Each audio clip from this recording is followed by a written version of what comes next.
3 taon na akong laging bokya, pero sa buong internet, tinatawag pa rin nila akong Diyos ng pangingisda. Kasi ang ibang tao, pain ang gamit sa pangingisda, samantalang ako, buhay ko mismo ang kapalit sa bawat huli. Ang nahuli ko, hindi maleta na puno ng bangkay ng tao, kundi mga bomba o mga submarino, at kaya ko pang maghagis ng angkla para makasabit ang lambat ng isang mangingisdang iligal o ng tindero na nandaraya. Kaya diretso silang napapadpad sa kulungan ng libre ang tirahan at pagkain.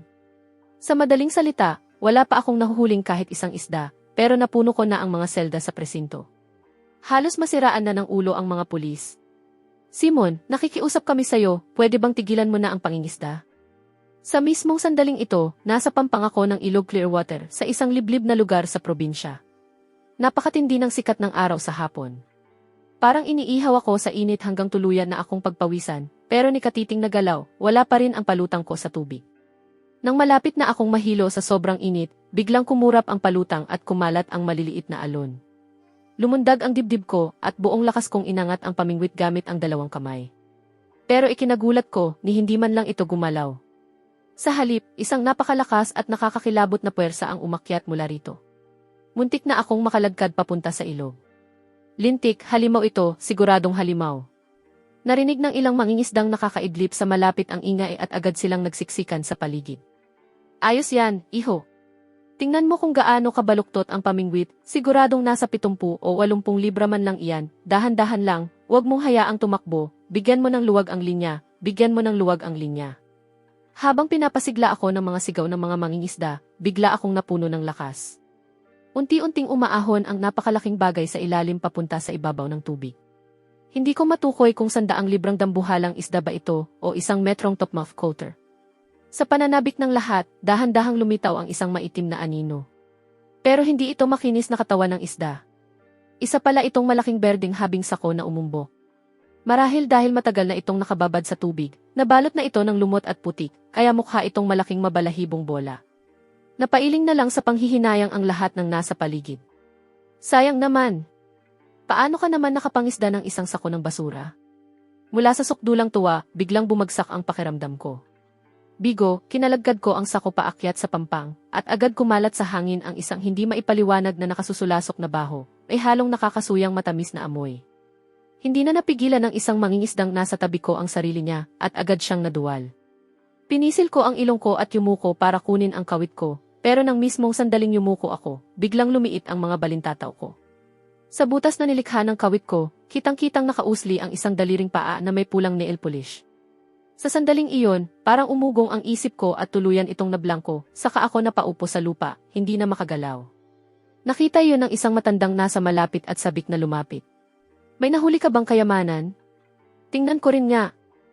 Pero sa sumunod na segundo, biglang naputol ang sasabihin ng matanda, at isang matinis na sigaw ang umalinggaw sa buong pampang ng ilog.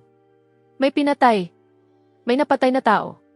Mga 20 minuto ang lumipas, nilamon ng kumikislap na pula at asul na ilaw ng mga sasakyan ng pulis ang bahaging iyon ng ilang. Naupo ako sa gitna ng 2 pulis. Wala akong posas, pero sa ayos ng pagkakaupo namin, para na rin akong isang suspect. Walter ang pangalan ng veteranong opisyal. Siya ang kapitan ng unit ng investigasyon sa mga kasong kriminal ng lungsod, at matalas ang mga mata niya na parang lawin. Isang tingin lang niya, nanginginig na ang mga tao. Ang gusto ko lang naman ay isang mangkok ng sabaw ng isda. Paano ko malalaman na sa isang hagis lang, ganito na ang mahuhuli ko? Sinulyapan ni Walter ang walang lamang timbako, saka itinuro ang sako sa lupa. Mukhang wala ka ng sabaw ng isda ngayong araw. Sumama ka muna sa presinto, mag-uusap tayo. Sa loob ng silid ng interogasyon, hawak ko ang isang papel na baso, tulala pa rin. Nasa tapat ko si Walter, tahimik na binubuklat ang mga dokumento sa harap niya, baka sa mukha ang matinding seryosong ekspresyon. Ayon sa pagsusuri ng mga forensic, tao nga ang laman ng sako. Pero tuluyan nang nabulok ang mga laman, kaya buto ng mga daliri at taba na lang sa ibabaw ang natira. Tinatayang mahigit 2 taon na ang lumipas mula nang mamatay ang biktima. Kaya malinaw na wala talaga itong kinalaman sa binatang nasa harap niya. Isinara ni Walter ang folder at bahagyang lumambot ang tono niya. Sige, tama na ang tanong. Base sa investigasyon namin, isa ka lang talagang mangingisdang napakasama ng swerte. O nga pala, gusto mo pa rin bang mangisda para sa sabaw ng isda? Namutla ang mukha ko. Sunod-sunod akong kumaway bilang pagtanggi. Hindi na. Hindi na ako manghihisda kailanman. hindi na sa buong buhay ko. Pagkatapos asikasuhin ang lahat ng papeles, bitbit ko ang mga gamit ko palabas ng presinto. Pero parang nananatili pa rin sa ilong ko ang nakakasuyang malansang amoy. Tiningnan ko ang mga gamit na hawak ko, balak ko ng patuyuin at pagkatapos ay itapon. Pero sa mismong sandaling itinaas ko ang takip ng basurahan, biglang may tumunog sa isip ko. Na-detect na tuluyan ng nadurog ang diwa ng manlalaro sa pangingisda, lampas na sa sukatan ang antas. Naikabit na sa iyo ang fishing heatmap system. Sa bawat matagumpay na huli, makakakuha ka ng mga puntos, at bawat isang punto ay katumbas ng $100 na pera. Gantimpala para sa bagong gumagamit, 500 puntos. Natigilan ang mga kamay ko. Kung ang isang punto ay katumbas ng $100, ibig sabihin, ang 500 puntos ay $50,000. Sa isang iglap, naglaho ang takot sa isip ko. Napalitan ito ng halos nakakabaliw na pananabik. Talagang yayaman ka pala sa pangingisda. Hindi nagsinungaling ang mga sinaunang tao. Tiningnan ko ang oras. 3 oras na lang bago lumubog ang araw. Tahimik kong iniutos sa sistema na magbukas, at agad lumitaw sa harap ko ang isang malaasul at malinaw na mapa. Isang mapa ng mga katubigan ng Riverton. Mga 500 metro sa ibaba ng Agos mula sa pinangyarihan ng krimen, may isang bahagi na kumikislap sa pula. Kumuyom ako ng kamao, lumingon, at in-unlock ang isang inuupahang bisikleta. At dumiretso ako sa ilog Clearwater.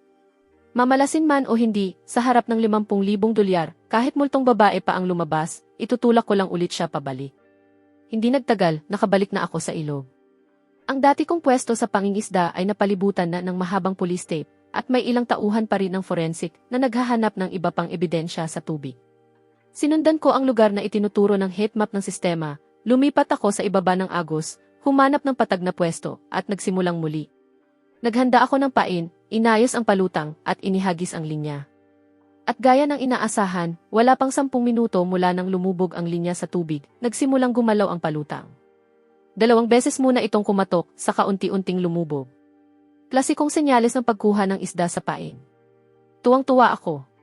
Sa kagat na ganito, halos siguradong malaking ligaw na karpa ang nasa kawit. Pinigilan ko ang paghinga ko at naghintay ng tamang sandali. Pagdating ng pagkakataon, buong lakas kong hinila pataas ang pamingwit. Pero biglang bumigat ang kamay ko. Ang pamilyar na bigat na halos magpahinto ng tibok ng puso ko ang agad nagpawala ng ngiti sa mukha ko. Maingat kong inikot ang reel, dahan-dahang inilalapit ang nahuli. Kakaiba ang hugis nito. Wala itong nakabalot na habing sako. Ilang punit-punit na piraso lang ng tela ang nakapulupot sa isang maputlang butong kulay puti. Malinaw ang hugis ng kasukasuan nito. Mukha itong buto ng hita. Pero kitang-kita na ang mga bali nito ay hindi likas na nangyari. Tuluyan nang nawala ang natitira kong pag-asa. Mula sa talampakan ko, isang matinding lamig ang mabilis na umakyat hanggang tuktok ng ulo ko. Napadpad ba ako sa pinagtapunan ng mga labi ng tao? Naninigas ang katawan ko habang inilabas ko ang telepono ko. Detective Walter, hindi pa ba kayo nakakaalis sa trabaho? Pasensya na sa abala, pero pwede ba kayong bumalik ulit? May nahuli na naman ako. Mabilis na dumating ulit si Walter sa lugar. 70% ang gulat at 30% ang hinala sa tingin niya sa akin. Kaibigan, sabihin mo nga ng totoo. Dati ka bang magnanakaw ng libingan o may alam kang kung anong sining sa paghahanap ng kayamanan? Detective Walter, kung sabihin kong gusto ko lang sana makahuli ng isda para gumanda ang ulam ko, maniniwala ba kayo? Napairap si Walter, halatang naniniwala siya sa akin. Pagkatapos, seryoso niyang pinagmasdan ang puting buto. Nasuri na ang mga buto ng daliri na una naming nakuha, at lumabas na eksaktong tugma ang DNA nito sa isang kilalang hindi pa nalulutas na kaso mula 2 taon na ang nakalipas. Malaki ang posibilidad na ang buto ng hita na ito ay galing din sa parehong biktima. Ako ang humawak sa kasong iyon noon. May pangunahing suspect na kami. Pero dahil hindi namin kailanman natagpuan ang bangkay ng biktima, hindi matapos-tapos ang kaso. Sino ang mag-aakalang ang pinakamahalagang ebidensya ay mahuhuli lang pala sa pangingisda? Sige, kaibigan. Malaking ambag ito. Kapag nalutas na namin ang kaso, ako mismo ang unang magrerekomenda na mabigyan ka ng gantimpala bilang huwarang mamamayan. Makalipas ang 3 araw, sa conference hall ng unit ng investigasyon sa mga kasong kriminal ang Riverton, nakatayo ako sa entablado bilang pinakamalaking tumulong sa kaso, habang may nakapin na malaking pulang bulaklak sa dibdib ko. May hawak na banner si Walter habang naghahanda para sa seremonya. Huwarang mamamayan, tagadurog ng krimen. Sa tabi ko, masiglang nagsalita si Walter sa mikropono. Bilang pagkilala sa natatanging ambag ni Simon sa malaking kasong ito, napagpasyahan ng tanggapan ng lungsod na igawad sa kanya ang titulong huwarang mamamayan at bigyan siya ng 50,000 dolyar. Sa mismong sandaling narinig ko ang salitang 50,000 dolyar, biglang lumiwanag ang dati kong mapurol na mga mata. Ayos! Hindi pala nasayang ang pagpunta ko rito. Sa wakas, may totoong napala rin ako. Pagkatapos ng seremonya, paglabas ko pa lang ng pinto, hinabol na ako ni Walter. Sandali lang. Nalutas na ang kaso. Makakapagpahinga na ng payapa ang namatay, kaya malaking kabutihan ang nagawa mo. Isa pa, kung may mahuli ka pang kakaiba sa hinaharap, huwag ka nang tumawag sa emergency hotline. Direkta mo na lang akong tawagan sa personal kong numero.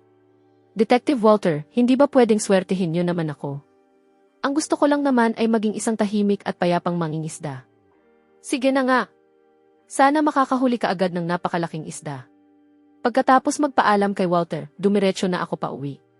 Napatingin ako sa bag ng mga gamit ko sa pangingisda sa isang sulok at bigla akong nagkaideya. Kailangang hasain muna ng isang bihasang manggagawa ang mga kasangkapan niya. Pakiramdam ko, ang dahilan kung bakit kung ano-ano ang nahuli ko ay dahil hindi sapat ang ganda ng pamingwit ko. Hindi nito kayang supilin ang malas na enerhiya. Kaya gumastos ako ng 10,000 dolyar para sa limitadong edisyon ng Daiwa Wave Dragon na pamingwit, kasama ang pinakamataas na klase ng imported na linya at isang dekalidad na palutang. Pinalitan ko pa ang hawakan ng kahoy ng melokoton na sinasabing nakakapagtaboy ng masasamang espiritu. Sa ganitong malaalamat na kagamitan, ayokong maniwalang hindi pa rin ako makakahuli ng kahit isang isda. Kinabukasan, pagmulat ko pa lang, nasa harap na ng pinto ko ang bago kong kagamitan. Binuksan ko ang fishing heatmap system. Nag-refresh na ang mapa ng mga katubigan ng Riverton. Wala nang pulang tuldok sa ilog Clearwater. Sa halip, sa whaling pool na 30 kilometro ang layo mula sa Riverton, may isang matingkad na pulang tuldok na tahimik na nakapwesto sa kailaliman ng tubig. Napakalayo ng lugar at mag-isa lang akong pupunta. Paano kung may mangyari talaga? Pinag-isipan ko ito. Inilabas ko ang luma kong telepono mula sa drawer at nag-download ng live streaming na aplikasyon. Ano ba ang pinagkaiba? Kung may makakasama man ako, mas maaasahan pa ang mga nanonood online kaysa sa mga kaibigan. 3:00 ng hapon, sumakay ako ng taksi papunta sa kabundukan. Pagdating namin sa harap ng whaling pool, sinilip ng driver ang destinasyon sa GPS, saka tumingin sa mga dala kong gamit sa pangingisda. Nag-atubili siya sandali bago nagsalita. Iho, pupunta ka sa whaling pool. Narinig ko na hindi malinis ang lugar na iyon. Taon-taon, may mga taong basta na lang nahulog doon at pagkatapos nilang mamatay, may naririnig pa ring pag-iyak tuwing gabi. Mag-ingat ka. Magmadali kang umuwi, lalo na at mag-isa ka lang. Pagkasabi niyon, bigla niyang inapakan ang silinyador at humarurot palayo na para bang may hinahabol sa kanya. Kailangan ba talagang sabihin ng taong iyon ang mga ganoong bagay? Sinasadya ba niya akong takutin? Hinawakan ko ang Wave Dragon na pamingwit na nagkakahalaga ng 1,000 dolyar na nakasabit sa likod ko at pinalakas ang loob ko. Nakapangisda na ako ng mga labi ng tao. Ano pang multo ang dapat kong ikatakot? Bitbit ang lahat ng gamit ko, naglakad ako sa makitid na daan ng mahigit 10 minuto at sa wakas ay narating ko ang lugar na tinuturo ng pulang tuldok ng sistema. Isa itong karaniwang lawa na nabuo sa pagitan ng mga bundok. Madilim na lunti ang kulay ang tubig nito na nakakapagpabilis ng tibok ng puso. Talagang nakakatakot itong tingnan. Lihim akong lumunok, humanap ng medyo patag na bunto ng mga bato para ibaba ang mga gamit ko, saka nagsimulang ihanda ang kagamitan ko para sa live stream. Dahil bagong account pa lang ito, halos walang nanonood sa live stream. Pero hindi ako nag-alala. Sanay na sanay kong inihanda ang pain at inayos ang palutang. Kinuha ko ang espesyal na sandok para sa pagpapakain ng isda at paisa-isang nagsaboy ng mga butil ng mais. Pagkatapos, hinawakan ko ang pamingwit at buong lakas itong inihagis. Eksaktong bumagsak ang pain sa ibabaw ng pulang tuldok. Unti-unting lumipas ang bawat minuto. Palubog na ang araw sa kanluran at lalo pang dumilim ang lambak. Nakakagulat na unti-unti ring dumami ang nanonood sa live stream ko. Lumampas pa ito sa 50. Sa totoo lang, gusto ko na ring umalis. Habang nakaupo rito, pakiramdam ko ay palaging malamig at nangangalay ang likod ko. Pero narito mismo ang pulang tuldok na ipinapakita ng sistema. Bahagya pa nga itong gumagalaw. Siguradong may buhay ang bagay na iyon. Huwag kayong magmadali. Sa gabi lang talaga ako makagat ang malalaking isda. Hindi pa man natatapos ang mga salita ko, biglang malakas na gumalaw ang palutang sa tubig. Bigla akong naging alerto. Kita niyo ba? May kumagat. Kasabay niyon, kusa ng kumilos ang katawan ko at mabilis kong hinila ang kawit. Isang malakas na kalabog ang narinig at ang tunog ng linya habang humahati sa tubig ay napakalakas, may kasama pang bahagyang tunog na parang bakal. Ang wave dragon sa mga kamay ko ay agad na yumuko hanggang maging halos bilog. Kasabay niyon, isang hindi maipaliwanag na napakalakas na puwersa ang sumikdo mula sa dulo ng pamingwit. Bigla akong nahila pasulong, natisod, at muntik ng tuluyang mapasubsob sa lawa. Agad na bumaha ng mga komento sa live stream. Pero wala akong oras para tingnan ang mga iyon. Mahigpit kong hinawakan ang pamingwit gamit ang dalawang kamay. Isinandal ko ang dulo nito sa ibabang bahagi ng tiyan ko at namula ng husto ang mukha ko sa sobrang puwersang ginagamit ko. Sumigaw ako ng malakas at ibinuhos ang lakas ng bewang ko habang humihila pa atras. Ano ba talaga ang bagay na ito? Sobrang bigat nito. Hindi ito pakiramdam ng isang isdang nagpupumiglas. Para bang may kalabaw na humihila mula sa ilalim ng tubig. Nagsimulang umalon ng malakas ang ibabaw ng lawa at sunod-sunod na umangat ang malalaking bula. Dahil sa matinding laban na ito, lalo pang dumami ang mga nanonood sa live stream. Hindi talaga isda iyan. Kahit 100 librang karpa, hindi hihila ng ganyan. Streamer, tigilan mo na ang pangingisda. Mag-ingat ka, baka ang hari ng mga dragon ang mahila mo. Kapag nayahon mo iyan, kakainin ko ng pabaligtad ang sombrero ko habang naka-live stream. Kumuyom ako ng mga ngipin habang nakaumbok na ang mga ugat sa noo ko. Buti na lang, dahan-dahang gumagalaw ang pulang tuldok sa mapa ng sistema papunta sa pampang. Sa wakas, matapos ang halos 10 minutong tagisan ng lakas, nabasag ang ibabaw ng tubig. Hindi ito ulo ng isda. Hindi rin likod ng kung anong halimaw sa tubig. Isa itong kulay abong pakpak na may metalikong kinang. Tama. Pakpak. Kasunod niyon, isang kulay abong bagay na mahaba ng mahigit 1 metro at may makinis na hugis ang unti-unting umangat mula sa tubig. Mukha itong maliit na fighter jet, pero wala itong cockpit. May propeller naman sa hulihan nito. Napakunot ang noo ko, tuluyang natigilan. Tuliro rin ang mga nanonood sa live stream. Ano naman iyan? Pagkatapos, sa harap ng daan-daang nanonood, ibinuhos ko ang natitira kong lakas para kalagkarin ang mabigat na bagay na iyon paakyat sa bunto ng mga bato. Napaupo ako sa lupa habang hinihingal, at sa wakas ay nagkaroon ng pagkakataong masuri ng mabuti ang malaking bagay na iyon. Buong-buo pa ang bagay na nasa harap ko. Bagamat may nakasabit na mga lumot sa katawan nito, malinaw na hindi pa ito matagal na nakababad sa tubig. Batay sa mga tama sa pakpak nito, mukhang bumangga muna ito sa bundok bago bumagsak sa lawa. Sa ilalim ng katawan nito ay may nakakabit na isang itim na lalagyan ng kagamitan. May selyo ang lalagyan pero malabo na ang nakasulat at hindi na mabasa. Bumaha ng mga komento sa live stream na hinihikayat akong buksan ang lalagyan. Lihim akong lumunok at matagal na nag-alinlangan. Sa huli, napilitan akong umiti pero mas pangit pa iyon kaysa sa pag-iyak. Mga kaibigan, sa tingin ko, mas mabuting ipaubaya na lang natin ito sa mga pulis. Unang araw ko pa lang sa pagla-live stream. Ayoko namang matapos ito sa loob ng kulungan. Pagkasabi niyon, inilabas ko ang telepono ko at tinawagan si Walter. Sa unit ng investigasyon sa mga kasong kriminal ng lungsod, katatapos lang ni Walter sa trabaho. Paghiga pa lang sana niya para umidlip sandali, biglang tumunog ang telepono niya. Sinilip niya ang pangalan ng tumatawag. Simon, ang mangingisdang nakakahuli ng mga bangkay. Agad siyang napabangon mula sa kama. Sinagot niya ang tawag at matapos marinig ang paglalarawan ko, dali-dali siyang nagbihis. Huwag mong gagalawin ang lalagyan. Patayin mo ang live stream at maupo ka lang dyan habang hinihintay ako. Dadating kami dyan ngayon din kasama ang buong grupo. Makalipas ang 40 minuto, winasak ng matitinis na wangwang ang katahimikan ng lambak. Pagkatapos iparada ang sasakyan sa gilid ng kalsada, mabilis na tumakbo si Walter kasama ang ilang batang opisyal. Nang makita nila ang kulay abong drone na maihabang pakpak na mahigit 1 metro na nakahiga sa mabatong pampang, sabay-sabay silang napasinghap. Isang beses inikutan ni Walter ang drone. Napakaseryoso ng ekspresyon niya. Binago ito mula sa Little River series na pang-industriyang frame. Pinalaki ang baterya at makina nito, espesyal na ginawa para sa malalayong lipad na may mabibigat na karga.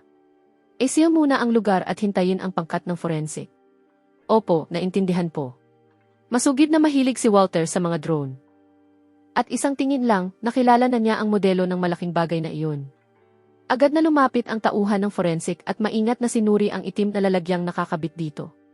Matapos makumpirmang wala itong pampasabog, sa kanya pinunit ang selyo at binuksan ang takip. Iniunat ko ang liig ko para sumilip at biglang nanlaki ang mga mata ko. Napailing si Official Lee mula sa forensic, sa kayumuko, pumulot ng isang piraso, at sinuring mabuti ito. Mas mahal pa ito kaysa ginto. Mga chip ito. Mga high-end na chip na kasalukuyang mahigpit ang kontrol sa pag-export. Ang isang kahong tulad nito ay nagkakahalaga ng hindi bababa sa $1,000,000. Siguradong may kinalaman ito sa pagpupuslit. Napakunot ang noo ni Walter. May natanggap nga kaming impormasyon kamakailan na may sindikato ng pagpupuslit na gumagamit ng mga drone para maghatid ng kontrabando sa mga rutang tumatawid sa kabundukan. Sino ang mag-aakalang may isa palang babagsak sa whaling pool at mahuhuli pa sa pangingisda? Sa naisip na iyon, muli akong tiningnan ni Walter. Sa pagkakataong ito, 30% ang gulat at 70% ang hinala sa mga mata niya. Iho, may espiya ka ba sa mundo ng mga kriminal? Bakit sa tuwing may malaking kaso, palagi kang lumilitaw? Detective Walter, alam ng langit ang katotohanan. Ang gusto ko lang talaga ay makahuli ng isda. Sino ba ang mag-aakalang may ganitong kalat sa ilalim ng tubig? Sa totoo lang, mas gugustuhin ko pang 100 librang karpa ang nahuli ko. Napabuntong hininga si Walter habang umiiling, saka kumaway sa iba. Sige, dalhin niyo na muna ito pabalik. Simon, sasama ka rin sa amin. Opo. Pero Detective Walter, pwede bang sa unahan na lang ako umupo sa pagkakataong ito? Napakatigas ng upuan sa likod ng sasakyan ng pulis. Napairap na naman si Walter, pero halatang pumayag siya. Kinagabihan, kahit naputol ang live stream ko, kumalat na parang viral sa internet ang video ng isang mangingisdang nakahuli ng drone. Kinabukasan, naging sikat na tao ako sa buong Riverton. Bagamat hindi maaaring isapubliko ang mga kumpidensyal na detalye, inilabas pa rin ang pahayag na isang mamamayang may malasakit ang tumulong sa pulisya na mabuwag ang isang malaking kaso ng pagpupuslit. Dahil na rin sa naibalita dati sa telebisyon ang kaso ng pinutol-putol na bangkay, nadagdagan ng mahigit 50,000 ang taga-subaybay ng account ko sa loob lang ng isang gabi. Puno ng nakakatawang komento ang comment section. Grabe, pare, streamer ka lang ba talaga? Sa tingin ko, kailangan ka ng imbestigahan ng mabuti. Hindi ito mangingisda. Isa itong mahestradong nagkukubli sa hanay ng mga ordinaryong tao. Mahal na mahestrado, tanggapin ninyo ang mapagpakumbaba kong pagyukod. Mahestrado raw. Kalokohan. Sumubaybay lang ako para makita kung kailan mismo mahuhuli ng streamer ang sarili niya at mapupunta sa kulungan. Siyempre, bukod sa kasikatan, ang mas praktikal na bahagi ay ang gantimpala. Dahil napakalaki ng halaga ng kasong ito at itinuring itong napakahalagang lead, mas malaki pa ang ibinigay na gantimpala kaysa noong nakaraan. $100,000 ang pumasok sa bank account ko. Hindi ko mapigilang umiti. Sa mismong sandaling iyon, dumating ang pamilyar na tunog ng sistema, gaya ng inaasahan, at agad akong nagpalit ng mga puntos para sa isang enhancement serum. Halos ikamatay ko ang paghila sa drone kahapon. Kalusugan ang pinakamahalagang puhunan. Kailangan ko itong palakasin agad. Isang mainit na agos ang dumaloy sa buong katawan ko at pakiramdam ko ay napuno ako ng lakas. Bagamat napautot ako ng paulit-ulit sa kalye at napakabahong mga utot pa, sulit naman ang naging resulta. Ngayon, may pera na ako at malakas na rin ang katawan ko. Panahon na para kahit paano ay mag-enjoy naman sa buhay. Naalala ko ang mga komento sa livestream kagabi na tinutukso akong hindi pa rin makakahuli ng isda. Kaya agad akong nagpasya na pumunta sa pamilihan ng mga bulaklak at alagang hayop para bumili ng pinakamalaking aquarium at mag-alaga ng pinakamahal na isda nang tuluyan ng mabura ang kahihiyan ko. Hindi naman kalakihan ang pamilihan ng mga bulaklak at alagang hayop sa Riverton. Matapos ko itong ikutin, wala pa rin akong makitang aquarium na karapat-dapat para sa net worth kong $200,000. Nang paalis na sana akong bigo, biglang kumislap ang matagal ng tahimik na mapa ng sistema. Agad ko itong binuksan at nakita kong may isang maliit na tuldok na umiilaw, wala pang 2 metro sa kaliwa ko. Pero sa pagkakataong ito, hindi pula ang kulay nito. Ginto. Walang paliwanag sa sistema tungkol sa gininto ang tuldok. Posible kayang isa itong pambihirang kayamanan? Tutal, mukhang laging mahal ang ginto. Huminto ako sa paglalakad at lumingon sa pwesto. Maliit lang itong tindahan ng mga pagong. May ilang lumang plastik na batyang puno ng mga pagong na iba-iba ang laki. Mukhang napakatapat ng matandang nagtitinda. Napako ang tingin ko sa isang maruming kahong styrofoam na nasa tabi niya. Sa mapa ng sistema, eksaktong naroon ang gininto ang tuldok. Sa loob ng kahon, may nag-iisang pagong na kasinlaki ng palad. Balot ito ng tuyong putik at may 3 malinaw na itim na guhit na nakaumbok sa talukab nito. Nang mapansin ng matanda na nakatitig ako sa pagong, nagsalita siya. Napulot ko iyan sa probinsya ilang araw na ang nakalipas. Mukhang karaniwang pagong lang sa ilog. Kung gusto mo, $100 na lang sa iyo na. Ginintuang tuldok ang marka ng sistema, tapos $100 lang ang presyo. Napakalaking swerte nito. Sa sobrang tuwa ko, agad ko itong binili. Hindi ko man alam kung ano ang espesyal dito, pero hindi kailanman nagkakamali ang sistema. Habang naglalakad, binuksan ko ang live stream. Mga kaibigan, may ipapakita ako sa inyo. Kabibili ko lang nito sa halagang $100. Tingnan nga natin kung sulit ba. Dahil sa anunsyong inilabas noong umagang iyon, pagkapag-live ko pa lang, 3,000 tao agad ang pumasok sa live stream. Nahuli na ang mahistrado. Nagparamdam na naman ang mahistrado. May pagong pa talaga. Sandali, streamer. Parang hindi ordinaryong pagong iyan. Kung hindi ako nagkakamali, isa itong ligaw na golden coin turtle. Batay sa pagkakagasgas ng talukab nito at sa mga growth ring, ilang dekada na ang edad nito. Hindi bababa sa 6 na numero ang halaga niyan. Sandali. Hindi ba protektadong species ang ligaw na golden coin turtle? Matindi talaga ang mahistrado. Nakakahuli ng mga bangkay. Habang siya naman, unti-unting naglalakad papunta sa kulungan. Punong-puno talaga ng mga sentensya ang buhay. Napatitig ako sa screen na binabaha ng mga komento at biglang napakibot ang kamay ko, muntik ko pang mabitawan ang pagong. Lintik na sistema ito. Akala ko kapag ginto ang marka, pambihirang kayamanan ang ibig sabihin. Posas pala ang kahulugan. Kumuyom ako ng mga ngipin at gumawa ng desisyong tila pagtataksil sa mga ninuno ko. Sanay na sanay kong direktang tinawagan si Walter. Matagal na tumunog ang telepono bago niya sinagot. Simon, ikaw ba ang personal kong kamalasan? Isang araw lang ang pahinga ko sa loob ng 1 buwan, may nahuli ka na naman? Aircraft carrier ba naman? Detective Walter, sa pagkakataong ito, hindi ko ito nahuli sa pangingisda. Binili ko lang. May nabili akong pagong sa pamilihan ng mga bulaklak at alagang hayop, tapos sabi ng mga nanonood, protektadong species daw ito. Sa kabilang linya, malalim na huminga si Walter. Nagalit siya ng mga ngipin sa likod bago nagsalita. Manatili ka lang dyan. Huwag kang gagalaw. Bantayan mo ang pwesto para sa akin. Magpapadala ako agad ng mga opisyal na malapit dyan. CJ. Pagkalipas ng 10 minuto, nakaupo na naman ako sa loob ng sasakyan ng pulis. Ang kawawang matandang nagbebenta ng mga pagong ay isinama rin dahil sa hinalang nagbebenta siya ng protektadong mailap na hayop at nabigyan siya ng masusing leksyon tungkol sa pangangalaga sa mga nanganganib na species. Samantala, ang napakahalagang golden coin turtle ay personal na inalagaan ng eksperto mula sa kagawaran ng panggugubat na agad na dumating sa lugar. Pagkatapos ng lahat ng kaguluhan, halos dumidilim na nang makalabas ako ng presinto. Mas nakakapagod pa ang araw na ito kaysa sa pangingisda. Wala man lang naidulot na kahit 1 sentimo ang tinatawag na gininto ang tuldok. Sa halip, nabawasan pa ako ng $100.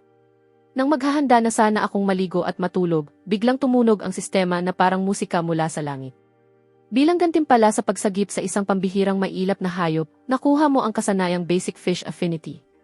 Kapag may hawak na pamingwit ang manlalaro, mararamdaman ng lahat ng isda sa loob ng 10 metro ang pagiging palakaibigan ng manlalaro at ibababa nila ang kanilang pag-ingat. Bigla akong napabangon sa kama. Fish affinity. Ibababa ang pag-iingat. Hindi ba't isa na itong napakalakas na kakayahang mangakit ng mga isda? Sa wakas, makakahuli na rin ako ng buhay na isda. Napatingin ako sa wave dragon na pamingwit sa sulok ng kwarto, at muling nagningas ang apoy sa mga mata ko. Sa kasanayang ito, sayang naman kung hindi ko susubukang ubusin ang mga premyo sa isang komersyal na palaisdaan. Nang sumilip ang unang sinag ng araw sa bintana ko kinaumagahan, hindi na ako makapaghintay. Agad akong bumangon, naghilamos, kinuha ang mga gamit ko, at lumabas para gumawa na naman ng malaking eksena. 8:00 ng umaga, dumating ako sa sikat na Big Crucian Paradise sa hilagang labas ng Riverton. Dati itong abandonadong hukay ng lumang hornuhan, pero kalaunan ay inupahan at ginawang palaisdaan ng isang kalbong may-ari na ang pangalan ay Frank. Sa sandaling ito, marami ng mangingisda ang nakaupo sa paligid ng palaisdaan. Talagang kahanga-hanga ang tanawin. Pagpasok ko pa lang sa tarangkahan habang pasan ang bag ng mga gamit ko sa likod, agad akong sinalubong ni Frank. Aba, kung hindi nga naman ang pinakasikat sa Riverton, ang kagalang-galang na mahistrado. Naparito ka ba ngayon para sa lihim na inspeksyon? O magre-restock na naman ng koleksyon mo? Humipak siya ng sigarilyo, saka nagbuga ng usok habang may bahid ng panunukso ang mga mata niya. Pero sasabihin ko na agad, isda lang ang nasa palaisdaan ko. Wala rito ang klase ng mga nahuhuli mong gusto. Natawa ng malakas ang ilang suking mangingisdang nasa malapit. Hindi ko na siya pinatulan. Boss Frank, nagbibiro lang kayo. Seryoso akong mangingisda. Magkano ang singil ngayon? Itinaas ni Frank ang 5 daliri. Palaisdaan ito ng malalaking karpa, may halo ring damuhang karpa at karaniwang karpa. $500 sa loob ng 4 na oras. Bibilhin namin pabalik ang mahuhuli mo sa halagang $4 bawat libra. $500. Lumaki ba ang mga isda ninyo na ginto ang kinakain? Napangisi si Frank at itinuro ang palaisdaan sa likod niya. Kung namamahalan ka, doon ka sa ligaw na ilog. Libre run. Baka makapangisda ka pa ng ilang matagal ng bangkay. Kahapon lang, nagpakawala ako ng 2,000 libra ng inaalaga ang karpa sa palaisdaan. Lahat ng iyon ay mahigit 1 libra ang bigat. Kung kaya mong ubusin ang lahat ng isda rito, akuin ko na ang lugi. Uminit din ang ulo ko. Karaniwang $2 o $300 lang ang bayad sa mga komersyal na palaisdaan. Talagang napakasakim ng Frank na ito. Ngayon, tuturuan ko siya ng leksyon. Agad akong naglabas ng $500 na perang papel. $500 na nga. Pero kapag napuno ko ang lambat ko, huwag kayong iiyak. Para bang narinig ni Frank ang pinakanakakatawang biro sa buong buhay niya. Itinuro niya ang mga customer sa paligid. Kapag nakahuli ka ng 50 libra ng isda ngayon, hindi lang ibabalik ko ang $500 mo. Kakainin ko pa ang lambat na iyan dito mismo, kasama ang putik. Saksi kayong lahat. Nagpalakpakan at nagsigawan ang mga mangingisdang nasa paligid. Hindi na ako nagsayang ng oras. Humanap ako ng pwesto at umupo. Inayos ko ang gamit ko at binuksan ang live stream. Oras na para magtrabaho, mga kaibigan. Unti-unting dumami ang mga nanonood sa live stream. Sanay kong sinimulang ayusin ang palutang, tukuyin ang lalim ng tubig, at lagyan ng pain ang pwesto. Bagamat kakaunti lang ang nahuhuli kong isda nitong mga nakaraang taon, kabisado ko na ang buong prosesong ito. At dahil sa espesyal kong kakayahan ngayon, siguradong makakahuli ako ng isda. Isinabit ko ang maingat na inihandang bloodworm bilang pain at buong kumpiyansang ginawa ang una kong hagis sa araw na iyon. Tumayo ng matatag ang palutang sa tubig, nakalitaw ang 2 marka. Mahigpit kong hinawakan ang pamingwit at pinigilan ang paghinga habang nakatutok. Lumipas ang 1 minuto. Lumipas ang 5 minuto. Kahit kalahating oras na ang lumipas, nakatayo pa rin ang palutang na parang haliging bakal. Ni hindi man lang ito gumalaw. May mali. Sa heatmap ng sistema, kitang-kita kong nagkukumpol ang napakaraming puting tuldok sa pain ko. Pero paikot-ikot lang ang mga isda sa paligid ng kawit. Ayaw man lang nilang kumagat. Ang kakaiba naman nito. Habang nakaupo sa opisina na may aircon, pinapanood ni Frank ang monitor. May malamig na ngiting sumilay sa labi niya. Tanga! Kahapon, nagbuhos ako ng kalahating toneladang pataba sa palaisdaan, kaya bumaba ang antas ng oksiheno sa tubig. Kulang sa oksiheno ang mga isda at nagsisiksikan na lang sa ibabaw. Sino pa ba ang gaganahang kumain ng pain mo? Habang lumilipas ang oras, nagsimulang pumatak ang pawis sa noo ko. Huwag naman sanang ako mismo ang mapahiya ngayon. Nagsimula na ring magbago ang takbo ng mga komento sa live stream. Streamer, marunong ka ba talagang mangisda o hindi? Ang tagal na, wala ka pa rin kahit isang kagat. Mahistrado, sa tingin ko, dapat i-report ang palaisdaang ito. Parang may panlolokong nangyayari. Pagkakita ko roon, nagsimula na akong mataranta. Huminga ako ng malalim at tahimik na nag-utos sa sistema. Sistema, gamitin mo ang basic fish affinity ng buong lakas. Kumilos ka na. Kasabay ng utos ko, isang di nakikitang alon ang kumalat mula sa kinaroroonan ko at mabilis na lumaganap sa ilalim ng tubig. Sa sumunod na segundo, isang kamangha-manghang tanawin ang bumungad. Ang mga puting tuldok na kanina itamad na umiikot sa heatmap ay biglang naging balisa. Nagunahan silang lahat papunta sa pwesto ko. Ang dating kalmadong ibabaw ng tubig ay biglang kumulo na parang kumukulong tubig. Biglang lumiwanag ang mga mata ko. Mahigpit kong hinawakan ang pamingwit at sumigaw sa live stream. Ayan na. Ayan na sila. Mga kaibigan, tingnan nyo ng mabuti. Paparating na ang kawan ng mga isda. Napansin din ng mga nanonood ang pagbabago sa tubig. Lintik. Ano nang nangyayari? Bakit biglang kumukulo ang tubig ng ganyan? Mukhang magkakaroon ito ng napakalaking huli. Pero ang sumunod na nangyari ay lampas pa sa inaasahan ko. Dumating nga ang mga isda. Pero hindi sila dumating para kagatin ang pain. Sa halip, para silang mga tagahangang nakatagpo ang iniidolo nila. Naguunahan silang kumiski sa palutang ko, umaakyat sa linya ng pamingwit, at ang ilan ay tumatalon papalabas ng tubig, pilit na umaakyat sa pampang. Pak! Isang karpang mahigit 2 libra ang biglang tumalon at bumagsak sa paanan ko. Nagpupumiglas ito sa putik habang bumubuka at sumasara ang bibig na para bang sumisigaw ng mahal kita. Tuluyan akong natigilan. Pati ang mga nanonood sa live stream ay napatulala rin. Anong klaseng mahika naman ito? Streamer, may ibinuhos ka ba sa tubig?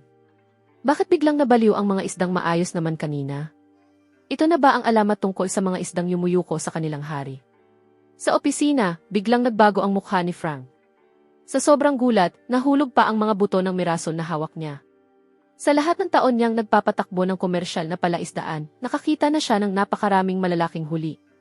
Nakakita na rin siya ng mga mangingisdang umuuwing bokya. Pero hindi pa siya kailanman nakakita ng mga isdang kusang tumatalon papunta sa pampang. Sa sandaling ito, hindi rin ako masaya. Sa halip, malamig na pawis ang tumutulo sa katawan ko. Bagamat paikot-ikot sa paligid ko ang mga isda, ni isa sa kanila ay ayaw kumagat sa kawit. Sinubukan kong iangat ang pamingwit, pero isang kaliskis lang ng isda ang nasabit. Sige na. Kagatin niyo na ang pain. Ano nang mapapala ko kung magkikiskisan lang kayo? Habang abala akong harapin ang grupo ng mga tila baliw na tagahanga, may bigla akong napansin sa gilid ng paningin ko. Sa mismong ilalim ng makapal na kumpol ng mga puting tuldok, muling lumiwanag ang isang pamilyar na pulang tuldok. At mula rito, sunod-sunod na bilog na parang mga alon ng tunog ang kumakalat palabas. Lumundag ang puso ko. Pulang tuldok. Isa na namang pulang tuldok. Alam ko na. Hindi talaga ako hahayaang mangisda ng mapayapa ng sistemang ito. Pero bigla akong may naisip. Lumingon ako at sumigaw kay Frank na nasa di kalayuan. Boss Frank, may problema ba sa mga isda ninyo? Bakit ayaw nilang lumubog? Sa pagkakataong iyon, nakalapit na rin si Frank at nakatayo na hindi kalayuan sa likod ko, habang may pagdududang nakatingin sa palaisda ang punong-puno ng isda. Pagkarinig sa tanong ko, bigla siyang tumigas ang lieg at sumagot. Mainit lang ang panahon.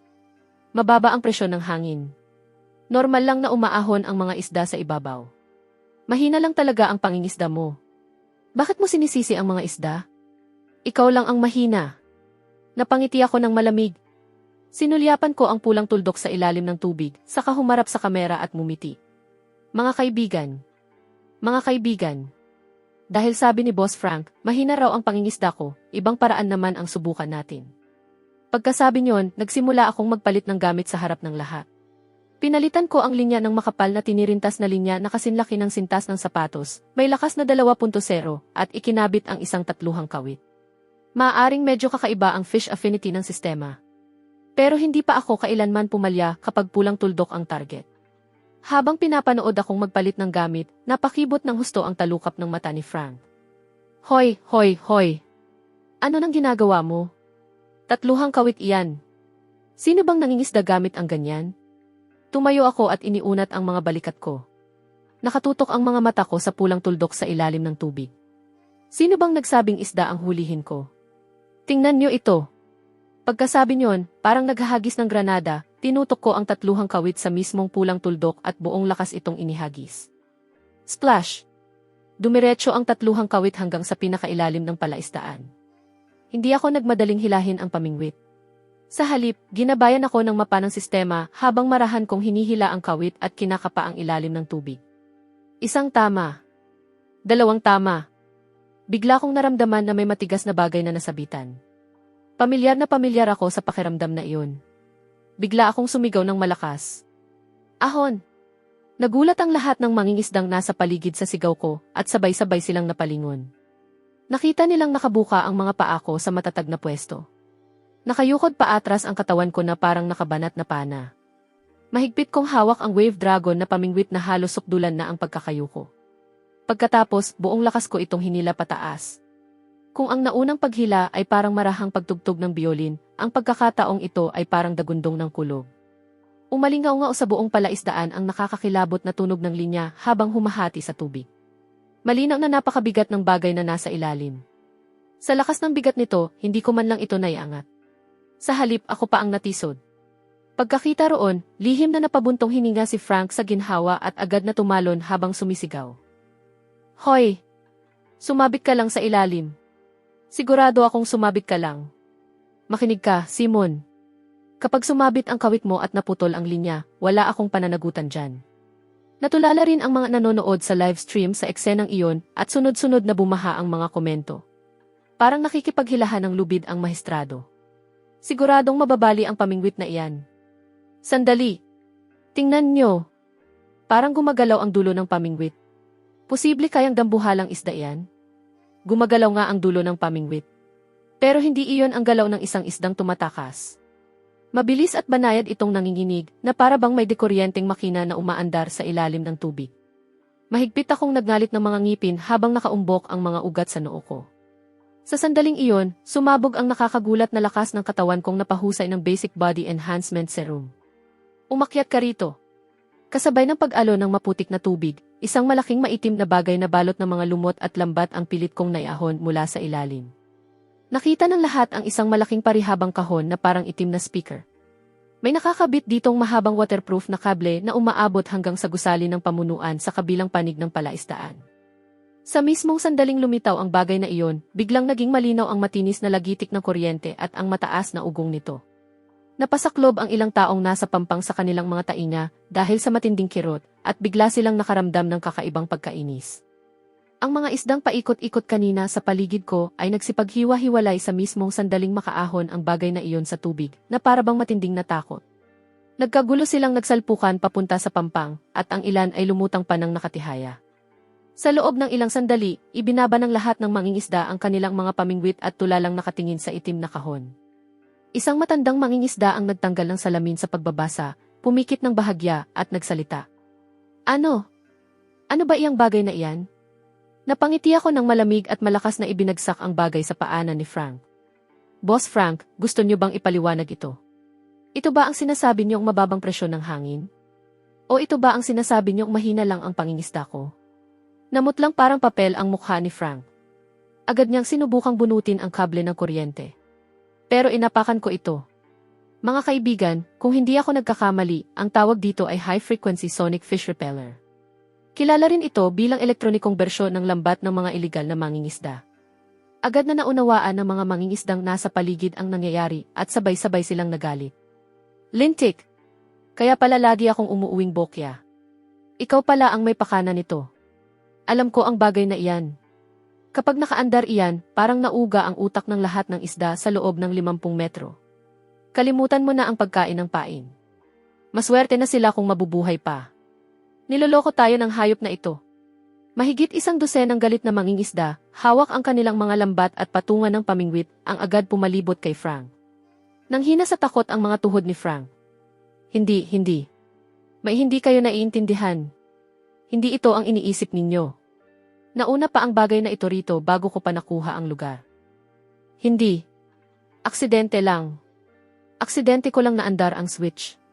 Sinong niloloko mo? Mukhang bagong-bago pa ang balot ng kable niyan.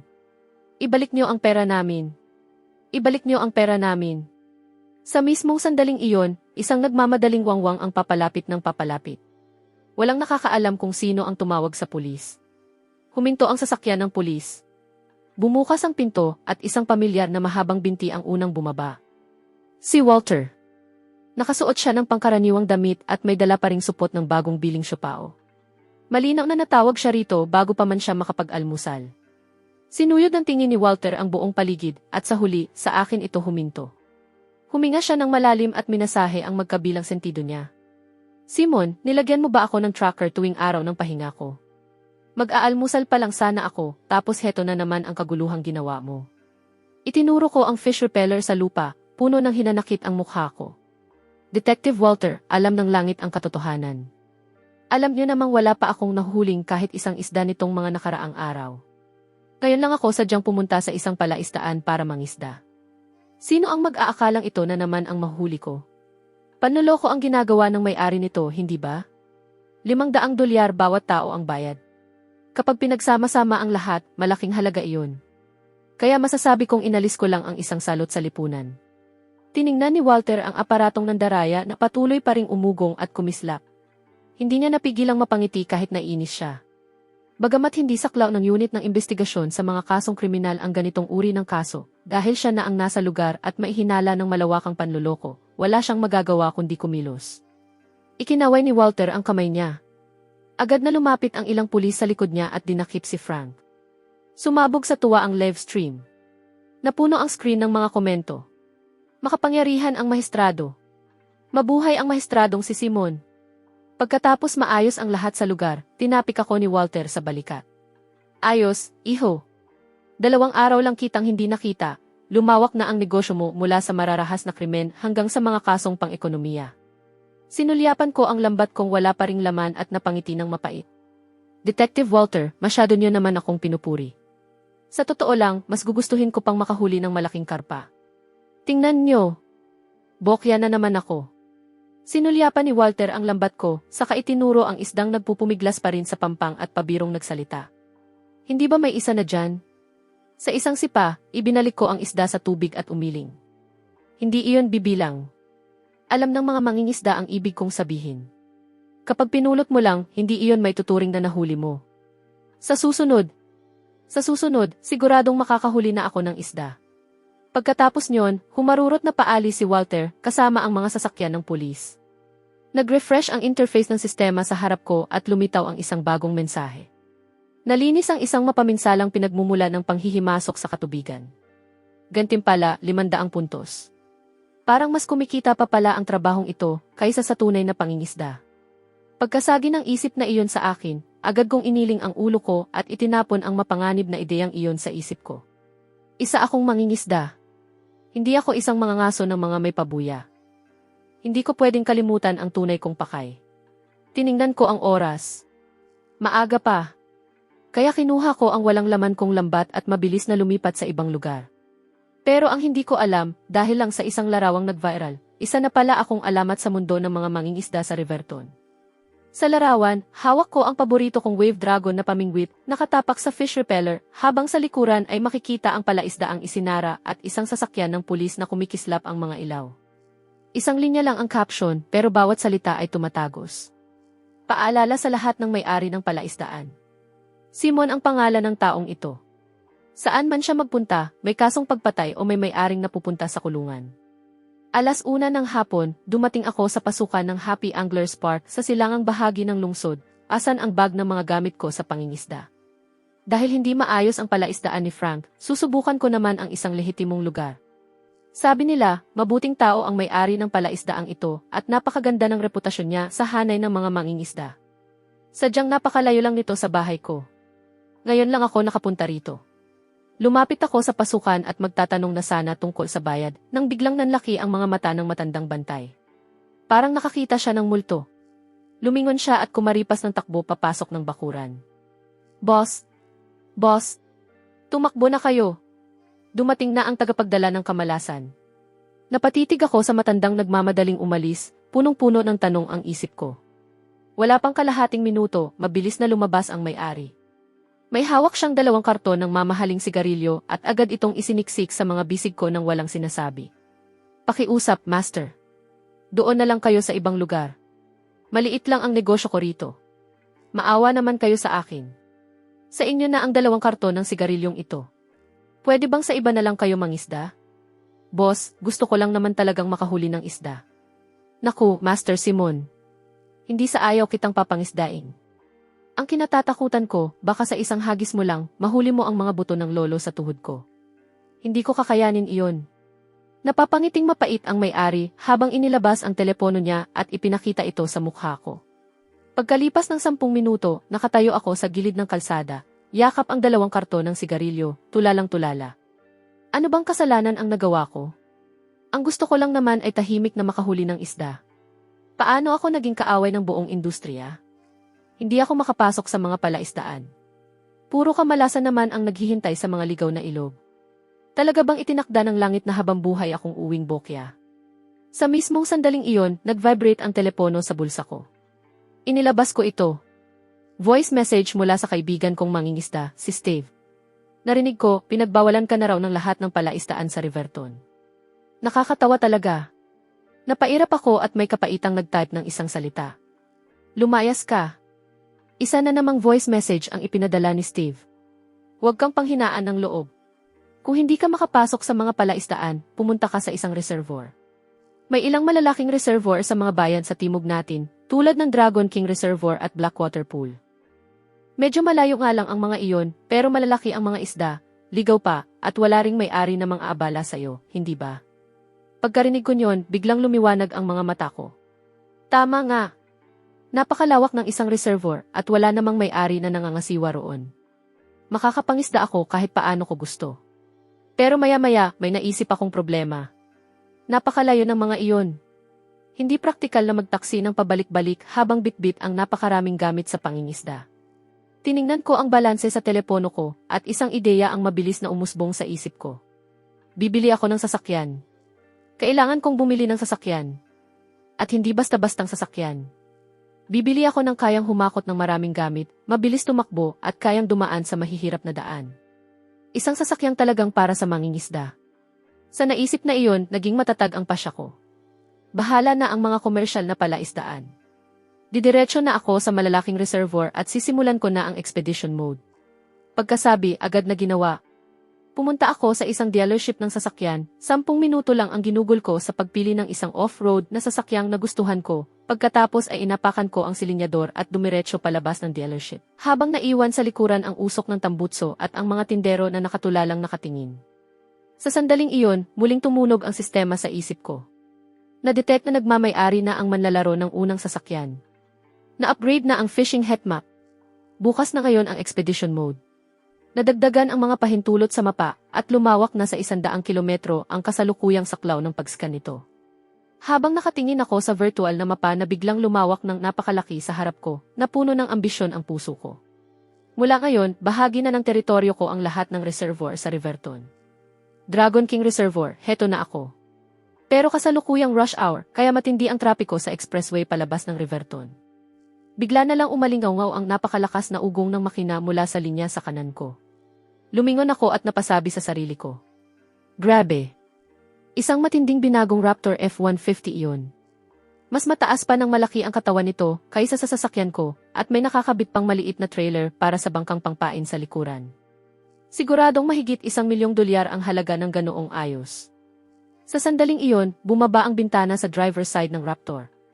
Isang binatang mapula ang buhok na maisuot na salaming pang-araw ang sumandal sa bintana habang nakausli ang isang kamay niya sa labas. May mamahaling Richard Mille na relo sa pulso niya. Habang pinagmamasdan ko ang lalaking mapula ang buhok, napansin niya rin ako. Agad niyang tinanggal ang salamin niya, halatang hindi makapaniwala. Lintik! Ikaw ang mahestrado. Ikaw ba yung Simon na nangingisda ng mga matagal ng bangkay? Napabuntong hininga ako, ibinaba ang bintana ko at sumagot. Simon nga ako. Pero mangingisda ako. Pagkarinig niyon, napahalakhak ang lalaking mapula ang buhok. Itinuro niya ang mga gamit ko sa likurang upuan at napangisi. 2 na ang napanood kong live stream mo. Ni isang isda, wala akong nakitang nahuli mo. Ano, papunta ka na naman ba sa presinto para maghatid ng ebidensya ngayon? Bakit ba napakatalas ng dila ng taong ito? Habang ihataas ko na sana ang bintana at aalis, muli siyang nagsalita. Ricky ang pangalan ko mula sa Riverton Lure Club. Lahat ng mahilig sa lure fishing sa Riverton kilala ako. Kaya ano sa tingin mo, mahestrado? Magpaligsahan tayo ngayon. Pagkarinig ko sa pangalang iyon, bigla akong naging alerto. Malaki ang pangalan ng lalaking ito sa mundo ng pangingisda sa Riverton. Isa siyang mayamang anak ng mayamang pamilya.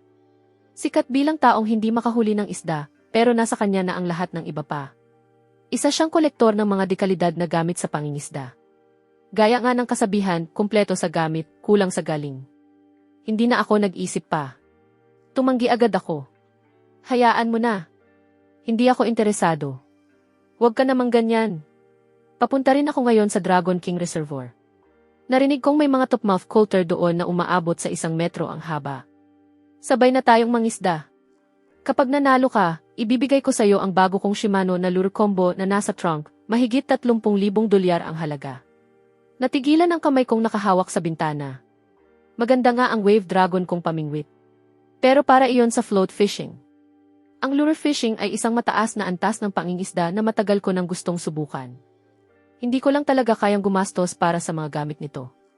Tiningnan ko si Ricky at mahinang nagtanong. Sige nga.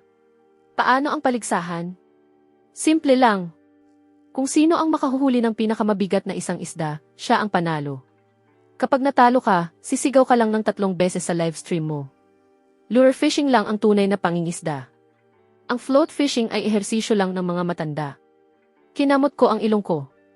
Sobra na ang pang-iinsulto ng mayamang batang ito. Sinulyapan ko ang mapa ng sistema. Sa pinakagitna ng Dragon King Reservoir, 50 kilometro mula rito, may isang napakalaking tuldok na kumikislap. Hindi ito pula. Hindi rin puti. Isa itong nakakasilaw na purong gininto ang tuldok. At mabilis itong gumagalaw. Unti-unting umangat ang sulok ng labi ko at naging isang palakaibigang ngiti. CJ, tinatanggap ko ang pustahan.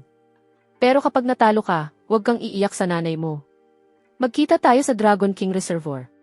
Makalipas ang isang oras, sa wakas ay dumating kami sa Dragon King Reservoir, isa sa pinakamalalaking pinagkukunan ng tubig sa Riverton. Napakalawak ng lawa at nagkakalat sa ibabaw nito ang liwanag ng papalubog na araw, na para bang isang napakagandang pintura. Pero wala akong oras para humanga sa tanawin. Sa sandaling ito, nakatayo si Ricky sa mamahalin niyang inflatable na bangkang panglure at todo ang pagpapakitang gilas. Tingnan mo ito. Ito ang bait casting reel.